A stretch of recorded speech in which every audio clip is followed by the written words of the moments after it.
શું કહો છો? તું આખો દાડો ઘરે કરે છે શું એમ? રાજાજી, હવે મારે તમને હિસાબ આલવો પડશે.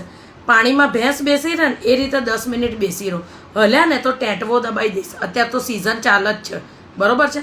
બેહી રહો. પહેલી તો વસ્તુ છે કે જ્યારે હું પૈણી નાઈ ને ત્યારે પેલા વિક્રમ રાજાને જેમ પેલો વેતાળ ચોંટેલો હતો ને એમ તારું આખું ખાનદાન છે ને મને પીઠ ઉપર ચોંટીને છાબમાં આવેલું, બરોબર છે? બીજી વસ્તુ, સવાર ઉઠો ને એટલે ચા પાણીની જોડે નાસ્તો, પછી મારા વસ્તાર માટે એના સ્કૂલના ડબ્બાનો નાસ્તો, પછી મારી સાસુનો જે વંઠેલ વસ્તાર છે ને એના ટિફિનના ડબલાનો નાસ્તો, બરોબર છે?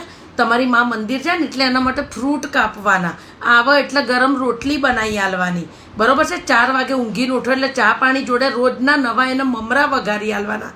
7 વાગે ફરીવાર ડોજું ભરવા માટે ખીચડી, શાક અને ભાખરી બનાવવાના. રાતે સૂતા પહેલાં તમે વહેલા મરી ના જાઓ, 100 વર્ષ જીવો એટલે હળદર મીઠાવાળું દૂધ હાલવાનું.